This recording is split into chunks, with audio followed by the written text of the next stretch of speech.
Hello and welcome. This is the Greenbrier Valley Church of the Nazarene with your daily devotion for Monday, December the 5th. Today we are reading from the book of Colossians, chapter 1, verses 15 through 21. Here's the word of the Lord. The Son is the image of the invisible God, the firstborn over all creation.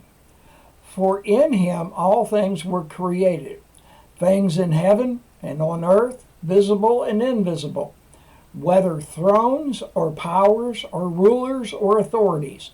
All things have been created through him and for him. He is before all things, and in him all things hold together. And he is the head of the body, the church. He is the beginning and the firstborn from among the dead, so that in everything he might have the supremacy. For God was pleased to have all his fullness dwell in him, and through him to reconcile himself to all things, whether things on earth or things in heaven, by making peace through his blood shed on the cross. Once you were alienated from God and were enemies in your minds because of your evil behavior.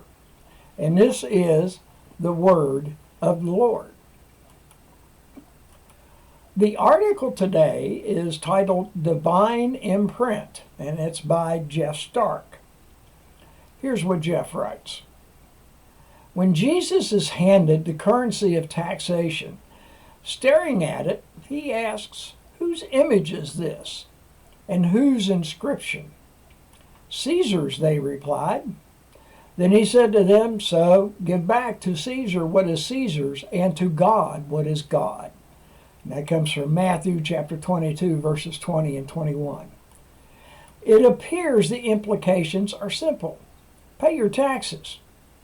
However, any expert in the law understood the weight of this response. Ultimately, at stake is the image. Whose image? Whose alliance? Whose authority? Who defines your life? Attributing too much authority to the image of something created is the essence of idolatry. The coin may bear the image of Caesar, but Caesar bore the image of God. The currency is inconsequential. It's a question of authority and submission, creation and creator, temporary thrones or an eternal kingdom.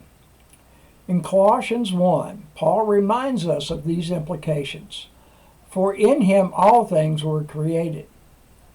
We are often tempted to render our lives and our likeness to our preferred Caesars, hoping they might save us.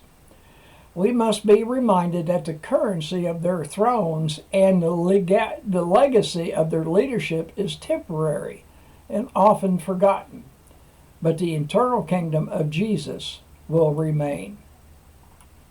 The hymn is by Charles Wesley. Come, thou long expected Jesus. Born thy people to deliver, born a child and yet a king, born to reign in us forever, now thy gracious kingdom bring. And from the 52nd Psalm, verse 9. For what you have done, I will always praise you in the presence of your faithful people, and I will hope in your name, for your name is good. And this is your daily devotion for Monday, December the 5th. Have a blessed day.